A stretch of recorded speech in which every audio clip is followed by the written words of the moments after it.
Europe और America से भारत के संबंधों को खराब करने का सबसे बड़ी साजिश का हुआ खुलासा। तो वहीं दूसरी तरफ चीन के नाक के नीचे 4 देशों ने दिखाई अपनी ताकत। इसके साथ ही करीब करीब क्वाड का भी अंत हो गया।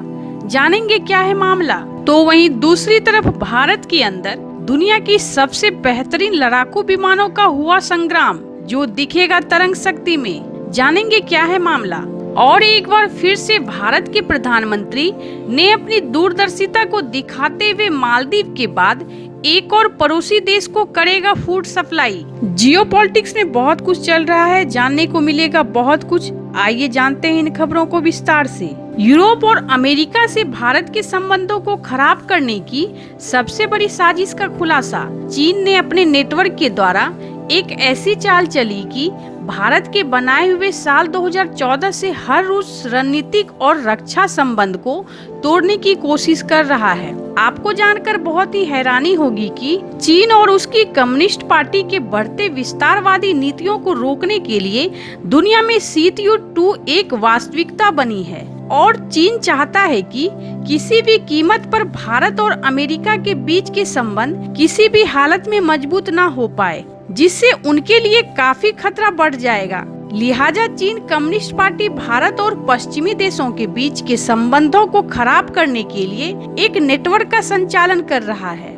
इससे एंटी इंडिया नेटवर्क काफी सक्रिय हो गया है तथा भारत को बदनाम करने के लिए नए नए हथकंडे को अपना रहे हैं, जिसमें से भारत के खिलाफ लगाए गए हाल ही के दिनों में कुछ आरोप जो कनाडा, मालदीव, अमेरिका आदि देशों से सुनने को मिला। पर सच्चाई खंगालने के बाद पता चला कि कनाडाई प्रधानमंत्री जस्टिन ट्रूडो के आरोपों के पीछे चीन के किसी नेटवर्क ने काम करना शुरू कर दिया था, जिसमें से जस्टिन ट्रूडो के लिबरल पार्टी के कई सांसद चीन के आशीर्वाद से जीते हैं और वे लोग इस नेटवर्क के पार्ट हैं। तथा आपको जानकर और भी हैरानी होगी कि चीन नाटो का ध्यान इंडो पैसिफिक से भटकाना चाहता है, क्योंकि इंडो पैसिफिक ने चीन को काउंटर भारत के बिना किया ही नहीं जा सकता है, जिसके लिए भारत से पश्चिमी देशों का रिश्ता खराब करना अत्यंत जरूरी है। नहीं तो चीन कभी भी अपने विस्तारवादी नीतियों में कभी सफल नहीं हो पाएगा। तो वहीं दूसरी तरफ चीन के नाक के नीचे 4 देशों ने दिखाई अपनी ताकत। इसके साथ ही करीब करीब क्वाड का भी अंत हो गया। आपको जानकर बहुत ही हैरानी होगी कि अमेरिका, ऑस्ट्रेलिया, जापान और फिलीपींस, इन चारों देशों ने चीन का नींद हराम कर दिया है तथा इन चारों देशों ने मिलकर दक्षिण चीन सागर में अपनी ताकत दिखाना शुरू कर दिया। तथा इन लोगों ने भीषण नौसैनिक युद्धाभ्यास, जिसमें पनडुब्बी रोधी युद्ध प्रशिक्षण भी शामिल है। ऐसे आपको बता दें, ऑस्ट्रेलिया, अमेरिका, जापान और भारत, इन चारों देशों ने मिलकर क्वाड का निर्माण किया था। लेकिन इस युद्धाभ्यास में भारत की जगह फिलीपींस की वजह से सवाल ये उठ रहे हैं कि क्या क्वाड का अंत हो चुका है या फिर क्वाड में भारत की जगह फिलीपींस को शामिल किया है। पर आपको बता दें, जियोपॉलिटिक्स में किसी संस्था या किसी ग्रुप को बंद करने का ऐलान नहीं की है, बस उसके अस्तित्व को खत्म कर देता है। जैसे सार्क आज भी मौजूद है भारत में, लेकिन भारत ने सार्क के अस्तित्व को ही खत्म कर दिए। तो वहीं एक और भारत के अंदर दुनिया की सबसे बेहतरीन लड़ाकू विमानों का संग्राम, जो दिखेगा तरंग शक्ति में। आपको बता दे, भारतीय वायुसेना के लिए एक टेंडर जीतने की कड़ी प्रतिस्पर्धा में उलझने के बाद एक बार फिर से फ्रांसीसी राफेल और यूरोपीय यूरोफाइटर के बीच हिंदुस्तान के आसमान में महासंग्राम होने वाला है तथा चीन को एक संदेश भी देना है। आपको बता दे, भारतीय वायुसेना ने 2024 में 2 प्रमुख युद्धाभ्यास आयोजित किए, लेकिन ये पहली बार है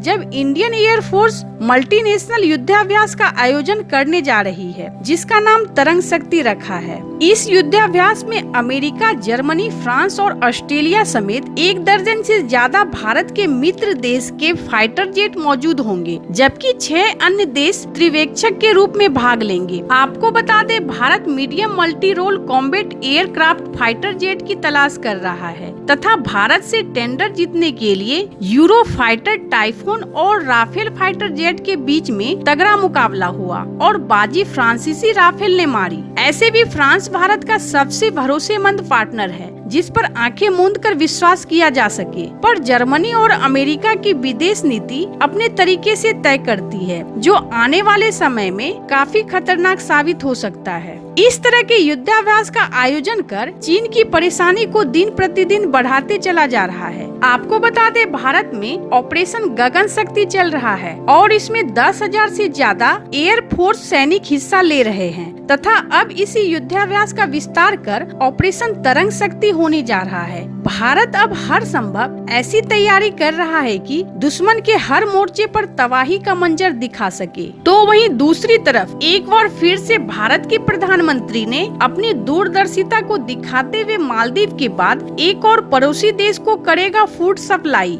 चीन से रिश्ता रखने के बावजूद भी भारत के प्रधानमंत्री ने मानवीय सहायता भेजना शुरू कर दिया। आपको बता दें, भारत के नरेंद्र मोदी सरकार के एक नीति पहले पड़ोसी की विश्वसनीयता को स्पष्ट करता है। लाख बुराई करने के बावजूद भी चीन समर्थित शासन चलाने वाले चाइना मैन मोहम्मद मोइजू एक गलत नीति के बावजूद भारत ने मालदीव को भारी मात्रा में आवश्यक वस्तुओं की सप्लाई कर पूरी दुनिया को चौंका दिया है। आपको बता दें, भारतीय सरकार ने अभी कुछ दिन पहले ही यूएई को अपने कोर्ट से अतिरिक्त 10,000 मैट्रिक टन प्याज की आपूर्ति की इजाजत दी है, क्योंकि खाड़ी देश भारत की सबसे बड़ी प्राथमिकता है। तो वहीं ताजा रिपोर्ट के अनुसार भारत के एक और पड़ोसी देश और चीनी समर्थक को हजारों मैट्रिक टन प्याज की आपूर्ति करने की योजना बना रहा है। ऐसे भारत के जितने भी पड़ोसी हैं, सभी देशों ने भारत की उदारवादी नीति को कमजोरी बनाकर उपयोग करते हैं तथा कभी कभी खबरें आज तक को ऐसा लगता है कि चीन को हथियार बनाकर ये पड़ोसी देश ब्लैकमेल भी करने लगते हैं, क्योंकि इससे पहले चीन की जासूसी जहाज को श्रीलंका बंदरगाह पर रुकने का आदेश देना और फिर भारत से मदद की गुहार लगाना। इसी तरह मुश्किल घड़ी वक्तों पर